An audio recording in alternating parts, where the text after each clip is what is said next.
오늘 대표 기도하시는 김효 권사님의 기도를 제가 뒤에서 들으면서 어찌나 이렇게 목이 메인 막 계속 짠한 감동이 저에게 딱 전해졌습니다.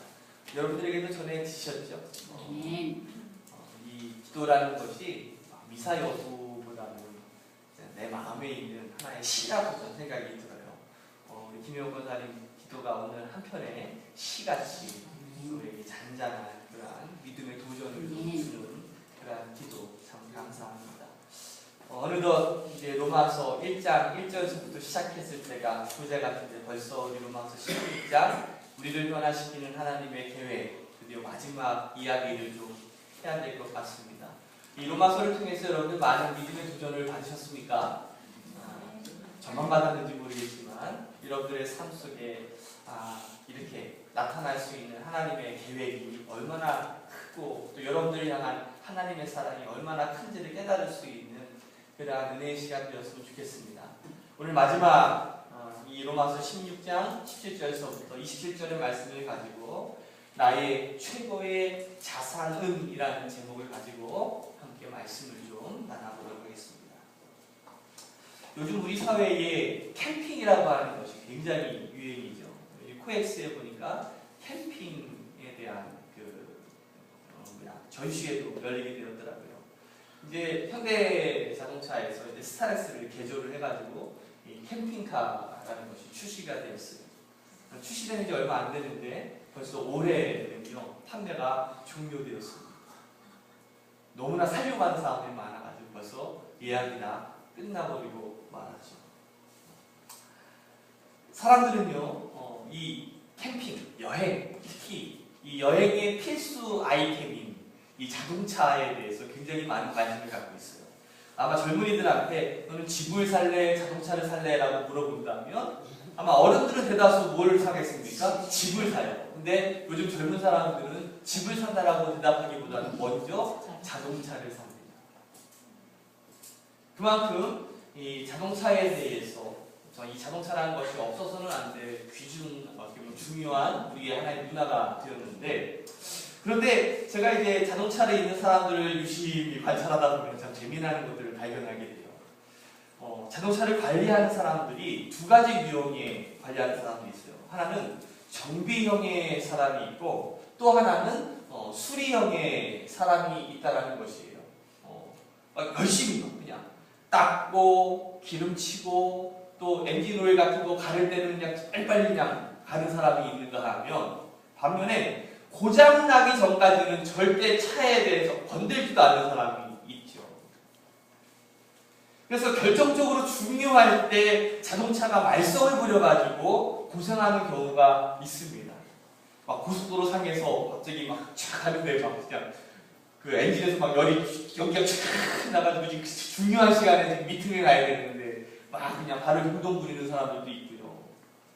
한 번은 제가 저희 이제 외할머니 이제 돌아가셔가지고 이제 그 안동을 지나서 진보를 가게 되는데 저는요 차량 정비는 이제 그때 잘하는 편인데 저거를 잘 못해요. 내비게이션 업그레이드 하는 거. 왜냐면 제가 가지고 있는 내비게이션은 돈을 내야 돼요. 그러니까 아깝잖아요. 1년에 2만 원을 내는데 사실 그때 갈면은 그다음부터는 1년 동안 그냥 내밀어주니까 너무나 아까운 거예요.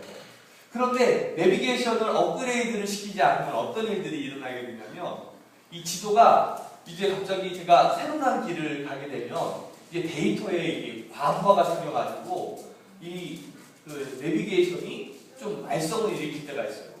제 아내랑 이제 밤에 이제 안동을 지나서 이제 진보를 이렇게 쭉 내려가는데 갑자기 내비게이션이 우회전하십시오 그러는 거예요.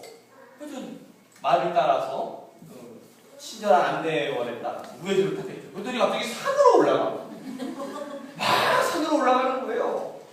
막 한도 끝도 없이 올라가요. 세상에 이런 일도 있는가 하면서 막 끝까지 막 올라가. 그랬더니 한참 진짜 아무도 없고 깜깜하고 거기에 갑자기 목적지에 도착했습니다. 안내를 종료합니다. 우리 아내랑 저랑 깜짝 놀라가지고 이거 무슨 우리 할머니가 나를 같이 데려가려고 그러시나 딱 내렸더니요 바로 절벽이에요. 절벽.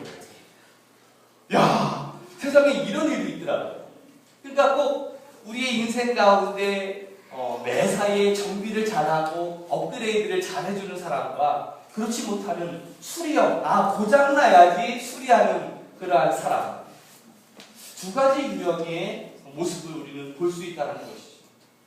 여러분들은 어떻습니까? 여러분들은 정비형에 속하는 인생입니까? 아니면 수리형에 해당되는 인생이십니까? 자동차만 그런 게 아니에요. 가만 보니까 우리의 신앙도 정비형과 수리형으로 나눌 수가 있더라고요.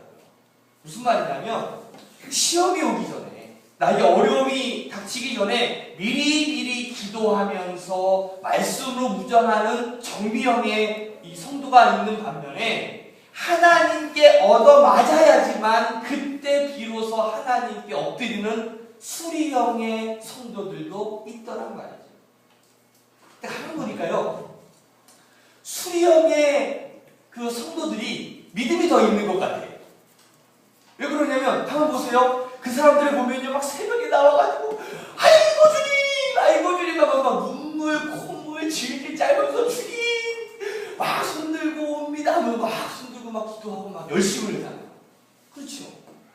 근데 그 기도의 내용을 잘 들어보면 세상적으로 살다가 하나님한테 한 대 딱 맞아가지고 그때 이제 회개해가지고 주님 용서해 주세요 하면서 막 용서의 기도를 하고, 또 아니면 사업의 성공이나 또 물질적인 것에 대해서 막 간구하는 그러한 기도를 할 때가 많이 있더라고요. 꼭 그런 건 아니지만 대다수가 그렇다는 얘기예요. 정비하는 인생을 사는 신앙인들을 보면 시험이 오기 전에 꾸준하게 하나님의 말씀을 묵상하는 사람, 시험이 오기 전에 끊임없이 하나님께 새벽마다 기도하는 그런 인생. 그래서 어떤 어려움이 닥칠더라도 그냥 두려움이 없어. 그냥 잔잔하게 넘어가는 거예요. 아니, 그냥 모습을 보면은 그냥 뜨뜻미지근한 것 같은데 어떻게 보면 그 사람은 믿음이 그냥 단단한 그러한 정비형의 사람이라고 할 수가 있겠죠.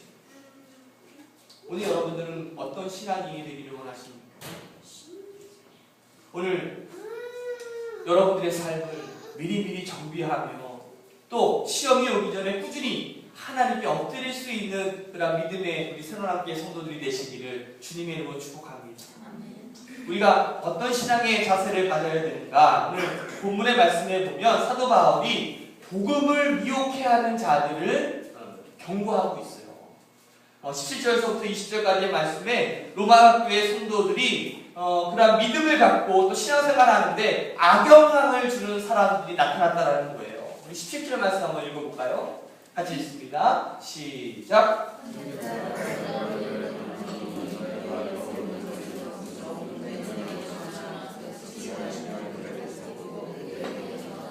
아멘. 자, 이런 자들이 어떤 자들입니까? 로마교회 성도들을 악영향을 주는 그런 사람들이 누굴까요? 우리 18절에 분명히 이야기하고 있는데 같이 읽습니다. 시작. 이 같은 자는 우리 주 그리스도를 섬기지 아니하고 다만 자기들의 배만 섬기나니 교활한 말과 아첨하는 말로 순진한 자들의 마음을 미혹하느니라. 이 사람은요, 주변에 있는 사람들의 영향력을 받게 돼 있습니다. 그렇죠? 그래서 가만 보면 우리가 부모님을 닮아가는 이유, 나는 절대 우리 아버지한테 이런 면을 닮지 말아야지. 제가 어렸을 때부터 그렇게 다짐했던 게 지금 와서 제가 그걸 하고 있어요. 그렇지 않습니까? 근데 군대에서도요, 우리 고참들이 우리 신참들을 막 괴롭힐 때 나는 절대 고참이 되면 그러지 말아야지 다짐하잖아요. 안 그래요? 그런데 더 심하게 하고 있더라는 거예요. 그대로 배워서 하고 있어요. 우리 어른들이 까마귀 노는데 얘 백노야 하지 말라라고 이렇게 말씀하면서, 야, 너는 그래도 좀 좋은 친구들하고 어울려라 라고 이런 말 많이 하잖아요. 그 이유가 있더라고요. 뭐 나쁜 친구들이랑 어울려가지고 그렇게 나쁜 짓 하는 건 아니지만 나쁜 친구들하고 같이만 있으면 뭔가 이상하게 닮아가, 뭔가 영향을 받는다라는 거죠. 가장 큰 영향 받는 게 뭐냐면 우선 언어부터가 틀렸죠.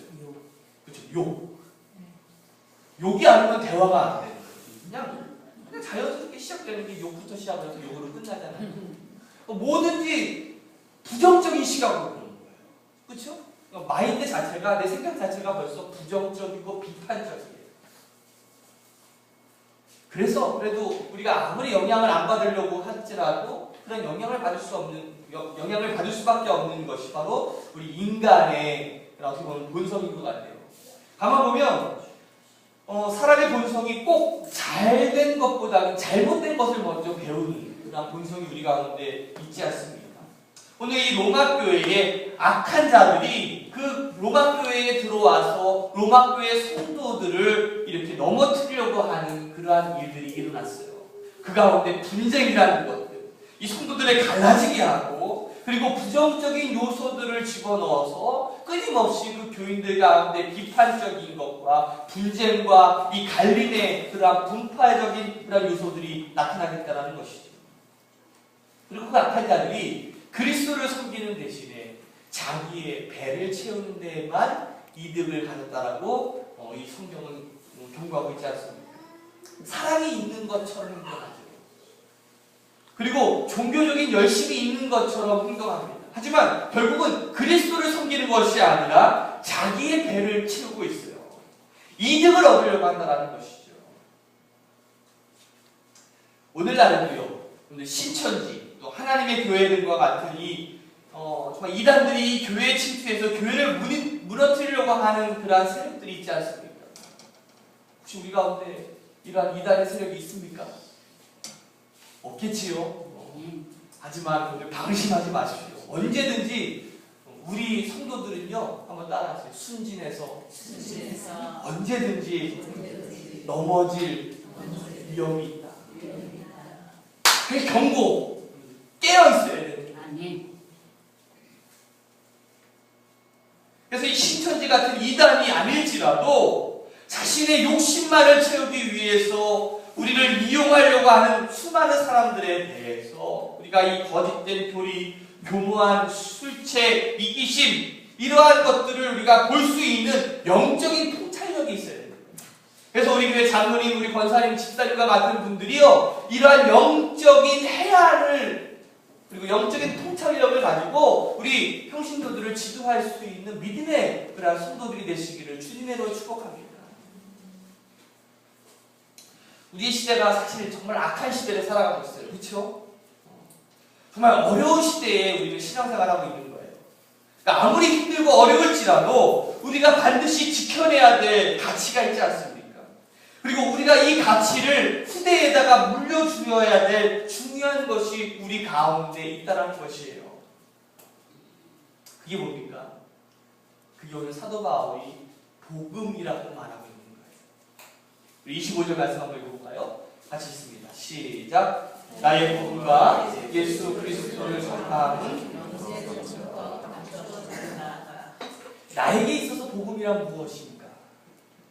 복음이라는 것이 기쁜 소식 아니겠습니까? 가장 위대한 소식, 가장 기쁜 소식은 바로 예수 그리스도 아니겠어요? 그렇죠? 바로 예수 그리스도를 나의 구주와 주님으로 고백하는 것.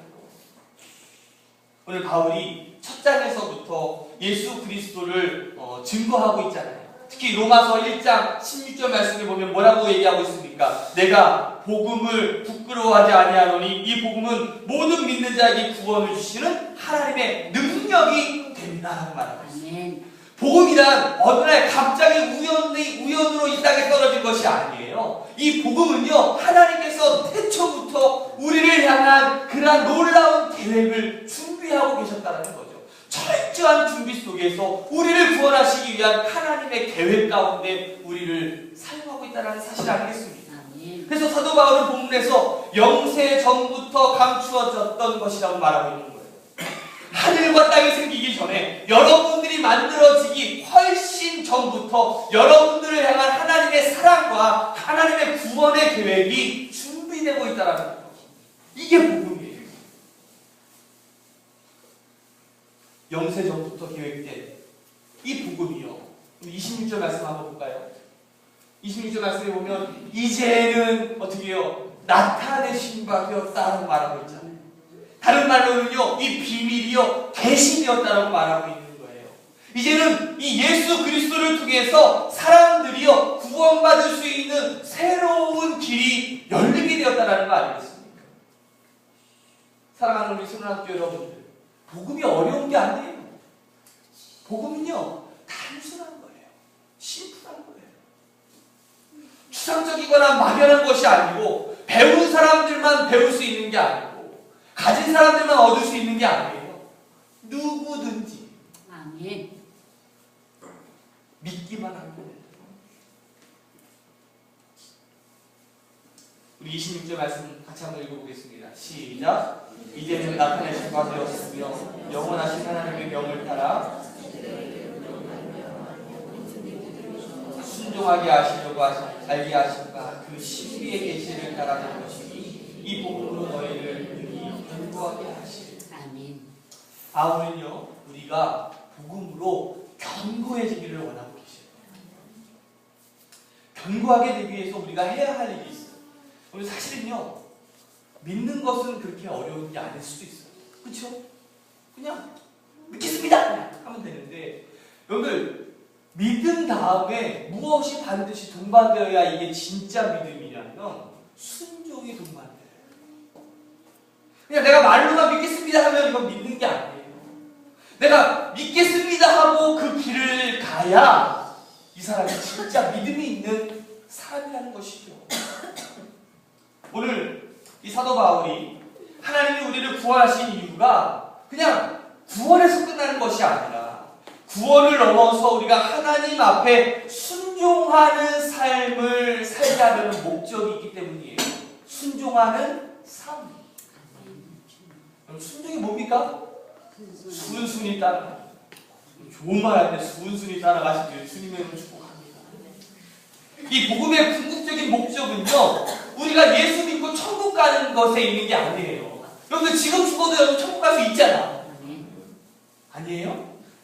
지금 죽어도 우리는 천국 갈 수 있어요. 근데 하나님께서 여러분들을 위해서 이 십자가에 달려 죽으신 목적은, 궁극적인 목적은요, 여러분들을 천국에만 그냥 보내려고만 거기서 그치는 것이 아니라 정말 여러분들이 하나님의 명령에 순종하며 하나님의 제자로서의 삶을 따라가기를 원하고 있다는 것이에요. 그래서 한 영혼 한 영혼이라도 더 하나님의 자녀 삼기를 원하시는 것이 바로 하나님이 여러분들을 먼저 믿게 한 이유 아니겠습니까? 한 아프리카 부족에게 내려오는 전설이 하나가 있어요. 젖소를 가지고 있는 젊은 남자가 있었습니다. 근데 이상하게 어느 날부터 이 젖소에 젖을 짜면 그 우유의 양이 급격히 줄어들기 시작했어요. 아니 이상하잖아요. 아니 전에는 예를 들어서 1리터가 나왔으면 이제는 200리터밖에 안 나와요. 200ml밖에 안 나오는 거예요. 그래서 밤을 새면서 그 젖소를 한번 관찰해 보기 시작했어요. 근데 그날 밤에 몰래 숨어가지고 젖소를 관찰하는데 갑자기 하늘에서 우리 하경이가 닮은 선녀가 샥 내려오는 거예요. 양동이들.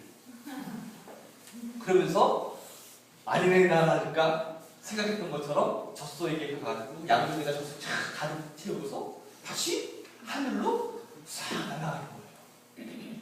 아, 이 장면이 너무나 신기하지만 또 하경이 같은 그 천사를 보니까 어떻게 마음이 이렇게 그 천사를 내 안에 삼아야 되겠다 이렇게 마음을 먹고서 그날 아침에 젖소 옆에다가 이제 우리 옆에 그물을 싹 만들어 놨어요. 그리고서 그날 밤 기다렸죠. 아니면 다를까 그날 밤에 천사가 탁 내려오더니 다시 그 젖소 옆으로 가기 시작했어요. 재빨리 그냥 그물을 탁 던져가지고 그 선녀를 잡아버렸어요. 그러면서 이 젊은이가 선녀에게 묻습니다. 아, 당신은 누굽니까? 여기서 도대체 무슨 일을 하는 것입니까? 그녀가 저는 하늘나라의 선녀입니다. 우리 마을에 우유가 부족해서 우유를 가지러 왔어요. 한 번만 살려주신다면 당신이 원하는 소원을 하나 들어드리겠습니다. 그러자 이 젊은 청년이 그 하경이 닮은 미모에 반해가지고 뭐라고 얘기했냐면 그럼 저와 결혼해 주십시오. 그래서 이 선녀가 뭐라고 얘기하냐면 3일만 시간을 달래요. 내가 좀 정리할 거 정리하고 다시 와서 다시 3일 후에 내려올 테니까 그때까지만 참아달라고. 그래서 그냥 믿었죠. 이제 하루가 지나고 이틀 지나고 정말 올까 안 올까 하다가 3일째 되는 날 왔을까요 안 왔을까요? 왔어요. 천사는요, 신용이 있다니까요. 믿으세요. 좀 자꾸 부정적으로 생각하세요. 하늘에서 천사가 내려와서 이제 이 남자와 결혼을 했어요. 근데 신기한 게 이제 하늘에서 내려올 때 이제 커다란 상자 하나를 가지고 내려오는 거예요. 근데 청년한테 얘기하기를, 부탁하기를 절대로 이 상자를 열어봐서는 안 된다. 절대로. 이것을 어기면 난 결혼 못한다고. 이거를 지켜줄 수 있겠냐고. 그랬더니 성민이랑 뭐라고 얘기하겠어? 다 해주지 뭐. 결혼하기 전에 내가 뭘 못하겠어요. 그렇죠? 남자들은 항상 그렇잖아요. 결혼하기 전에 내가 하늘에 별도 다 따라줄 수 있는 마음이 있잖아요. 그렇지 도준아? 깜짝 놀라지 말고. 그래서 결혼을 해서 이제 몇 주간 행복하게 잘 살고 있는데 하루는 그 손녀가 이제 시장에 장을 보러 가는 틈에 사람이 할 일이 없으면 꼭 문제가 생겨요. 그렇죠? 꼭 할 일이 없으면 자꾸 이상한 생각들이 들어와. 갑자기 그 상자가 생각이 나기 시작했어. 그러면서 상자를 탁 열어봤어요. 그랬더니 세상에나 아무것도 없어. 그냥 텅 비어있는 그냥 상자예요. 허탈하잖아요. 그냥 아무것도 없네 하면서 뭐 이게 별거 이게 뭐 얼마나 대단한 거라고 이런 거 가지고 뭐 이렇게 유세를 떨어 하면서 그냥 상자 덮은 데 그냥 탁 치워놨죠. 근데 이제 시장에서 돌아온 아내가 그 남편을 보자마자, 여자는 무서워, 그쵸? 딱 보자마자 그 육감이 있잖아요. 직감이 이 남자가 봤어, 알아, 그쵸? 왜 봤어요? 당신 왜 봤어요? 아니 뭐 별것도 없더구만 뭐 그거 가지고 뭐 별 유세를 떨고 그래! 막 승질을 확 내는 거예요. 그러자 이 손녀가 아주 슬픈 얼굴을 띠면서 이 남자에게 얘기합니다. 저는 이제 당신 곁을 떠나겠습니다. 약속을 어겨서가 아니라 언젠간 당신이 이 상자를 열어볼 줄 알았습니다. 그래서 여자는 고단수예요, 확실히. 근데 제가 떠나는 이유는 당신이 그 상자를 열어봐서가 아니라 그 빈 상자는 나에게 있어서 그냥 아무 의미가 없는 것이 아니라 그 빈 상자는 그 안에 내 하늘나라의 공기가 담겨있고 그 하늘나라의 추억이 담겨있는데 그것을 무시해서 그 이유 때문에 당신을 떠나는 것입니다. 정말 내게 있어서 가장 소중한 그러한 의미 있는 가치를 당신은 이해하지 못하기 때문에 내가 당신을 떠난다는 것이죠. 참 중요한 의미가 있는 말씀인 것 같아요. 우리 새로운학교회가 가지고 있는 상자가 있다면 그 상자는요, 어떤 상자여야 될까요? 저는요, 그곳에 천국의 공기, 그러니까 이 천국의 기쁨이 가득 차 있기를 주님의 이름으로 축복합니다. 근데요, 천국의 공기, 천국의 기쁨이요, 보이는 게 아니에요. 그쵸? 우리가 이 동그랗지만 우리가 어떻게 보면 이 상자 안에 들어와 있잖아요. 이 건물 안에 들어와 있는데 그런데 다른 사람들한테 무엇을 남겨주어야 될까요? 근데 가만 보면 우리에게 있어서 최고로 중요한 것들을 보면 대부분요, 눈에 보이는 것이 아니에요. 오츠 슈이치라고 하는 그 박사에 의하면 죽을 때 후회하는 25가지라고 하는 책이 있습니다. 이 책에서 이 사람이 1000명의 죽음을 지켜보면서 이 1000명의 사람들이 대다수 25가지의 후회를 하는 내용의 공통점을 찾아내요. 첫 번째가 뭐냐면 내가 사랑하는 사람에게 고맙다라는 말을 잘 못하는 거. 우리 옆에 있는 사람한테 한번 이렇게 인사해봤으면 좋겠어요. 고마워. 정말 이 말을 정말 많이 못했대요. 두 번째로는 내가 해야 할 일을 하지 못했다라는 거. 내가 이거를 했었어야 했는데 그 일들을 하지 못했다라는 거. 근데 그 일들이 대부분 좀 나의 돈벌이 하는 일들이 아니라 다른 일이었는데 지금 생각해보면 내가 돈 벌겠다고 그 일들을 소홀히 했다라는 것이었어요. 오늘 우리 인간의 행복이 무엇일까요? 오늘 바울의 표현을 빌면 인간의 행복은요, 하나님한테 순종하는 거예요. 반대로요, 사람의 불행은요, 이거죠. 하나님께 불순종하는 것이겠죠. 우리는 거꾸로 생각합니다. 내 마음대로 살면 행복할 것 같아요. 그렇죠? 그래서 하나님의 뜻을 거스리면서 내 마음대로 살았어요. 살아본 사람들의 결과들이 어때요? 대부분 허무하죠. 우리 좀 놀았던 우리 고재웅 원사님의 청년 시절. 내 마음대로 살아봤더니 결국 허무 아니겠습니까? 그렇죠? 지난주 금요일 날에 우리 스타 엔터테인먼트라고 하는 그 연예 사업하는 분 하나하고 우리 신광원 씨라고 우리 야구팀에 있는 그 소망교회 다니시는 우리 바이올린 그 최유진 선생님을 소개시켜 주셨던 그분이 이제 미션 21이라고 청소년들을 좀 돕는 그런 프로그램들을 많이 진행하는데 특히 이제 필리핀에 있는 청소년들에 대해서 많은 꿈을 가지고서 그들을 좀 돕는 일들을 많이 해요. 그러다가 이제 한국에 이제 국내에 중소형 교회에 있는 우리 청소년들에게 뭔가 좀 희망을 줬으면 좋겠다. 제가 우리 교회에서 멘토스쿨을 한다라는 이야기를 좀 접해 듣고 또 제가 청소년들한테 관심이 많잖아요. 그래서 어떻게 하면 좀 같이 좀 좋은 일들을 좀 해나갈 수 있을까 이렇게 만났다가 참 재미난 이야기들을 좀 많이 들었습니다. 자기네들이 지금 이제 아주 뛰어난 인기 있는 유명인들은 아니더라도 뭐 연예인들 하려고 하는 사람들이라든지 뭐 밴드 또 댄스 뭐 유명한 팀 많이 있더라고요. 그 사람들을 불러서 공연을 해줄 수 있겠대요. 물품도 좀 나눠줄 수 있겠대요. 뭐 그러면서 이제 한번 그런 그 이벤트를 하나 좀 기획을 했으면 좋겠다. 그러면서 이제 저의 의견을 좀 듣고 싶다라고 해서 이제 찾아왔었는데 자기가 왜 이 일들을 하게 되는지에 대해서 이야기를 하더라고요. 한마디로 청소년기, 자신의 청소년기는 망난이었대요. 정말 이렇게 살면 안 되겠다라는 것을 우리 청소년들한테 보여줘야 되기 때문에 자기가 이 일을 한다. 그러면서 갑자기 그 이야기와 함께 제가 영상으로 봤던 캡처되는 영상이 하나가 있었는데 여러분들 김태촌의 청소년 특강이 있었습니다. 김태촌이 누군지 아세요? 우리 조지풍경수의 배우 있잖아요. 그 사람이 예수 믿고서 얼마나 대단했습니까? 그 김태촌이 우리 청소년들한테 하는 말이 이 말이었어요. 나처럼 살지 마라. 그러니까 자기 마음대로 살았던 결국 그 인생이요 허무한 인생, 무의미한 인생, 당황한 인생이었다는 것이죠. 그래서 지금은 내가 하나님께 순종하는 게 가장 큰 축복이고 가장 큰 기쁨이라고 이야기를 하더라고요. 여러분들 옆 사람한테 한번 이렇게 인사했으면 좋겠습니다. 순종하며 삽시다.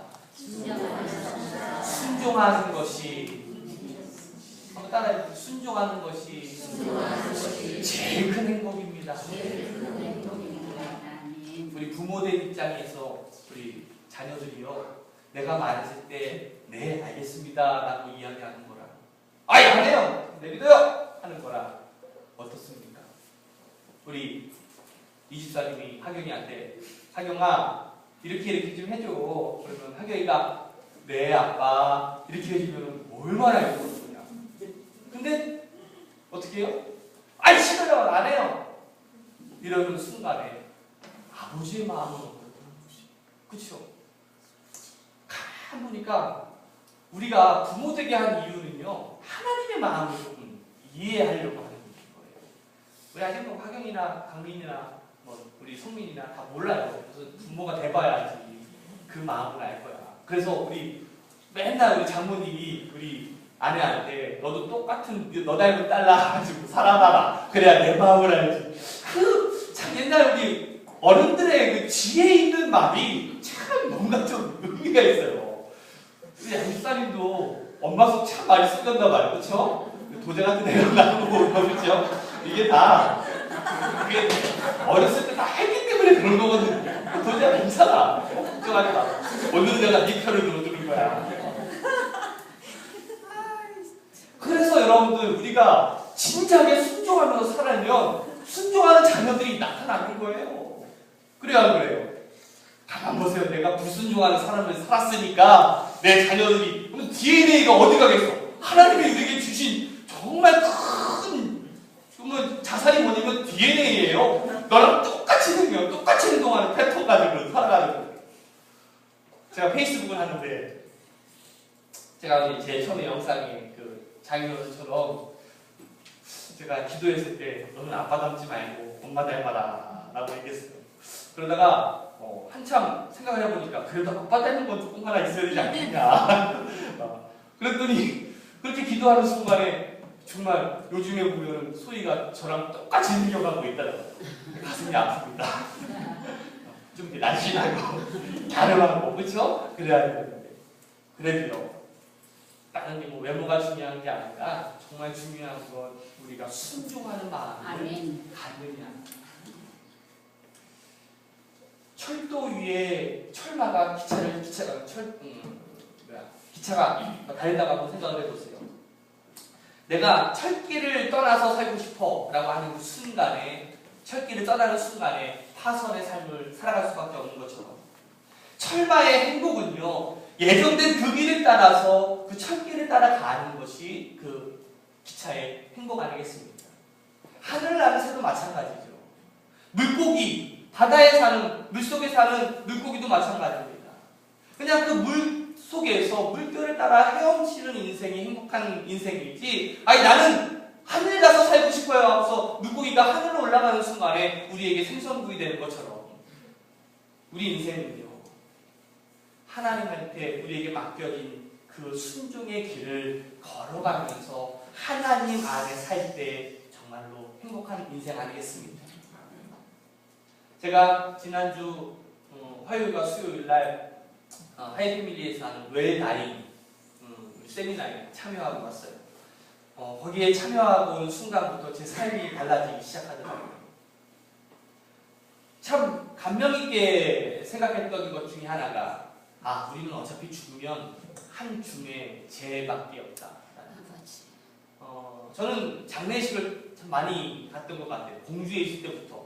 그리고 새로운학기에 오자마자 제일 처음에 제가 행했던 가장 큰 성례가 장례였어요.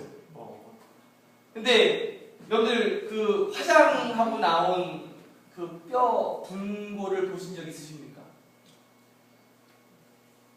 정말 제 몸 이렇게 통통한 몸에 화장하고 나면 그냥 이 종이 한 조각에 그냥 뼈 조각 몇 개 남아 있는 거예요.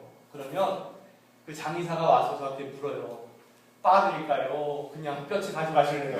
제가 노골적으로 얘기한 거고, 분쇄해드릴까요? 아니면 그냥 가져가시겠습니까? 분쇄해 주십시오. 그러면 이제 그 요만한 그 유골함 있죠? 거기 안에 톡톡톡 이제 집어넣고 가는 거예요. 여러분, 우리 인생이요, 돌아갈 때는 그냥 한 줌 그 죄라고 부르잖아요.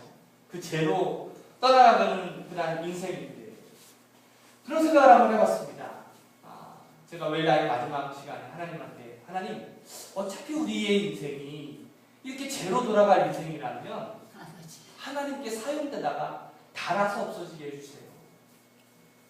닳아서. 그냥 어차피 그냥 뜨거운 데 들어가서 그냥 해서 남의 손으로 이렇게 빠야지는 인생이 아니라 하나님께 쓰임받아서 정말 닳아서 쓰여지는, 어떻게 보면 몽당 연필과 같은 인생처럼 그렇게 사용되게 해주세요. 우리 새로운 교인들도 그런 인생 살게 해주세요 라고 제가 기도를 했어요. 사랑하는 우리 새로운 교회 여러분들, 오늘 사도 바울이 우리에게 처음과 마지막으로 끊임없이 우리에게 주는 그런 중요한 자산이 있어요. 복음이라는 거죠. 그 복음에 순종하는 인생을 우리에게 살기를 원하고 있다는 거예요. 오늘 여러분들이 가지고 있는 자산은 뭡니까? 그게 물질입니까? 아니면 돈입니까? 아니요. 오늘 여러분들이 가져야 될 최고의 가치는 바로 예수 그리스도 복음이라는 사실을 꼭 기억하시고, 오늘 이 복음 붙잡고 또 이 소중한 선물인 이 예수 그리스도 붙잡고 여러분들의 가정과 일터, 그리고 하나님께 순종하는 그러한 인생들이 되시기를 주님의 이름으로 축복합니다. 기도하겠습니다.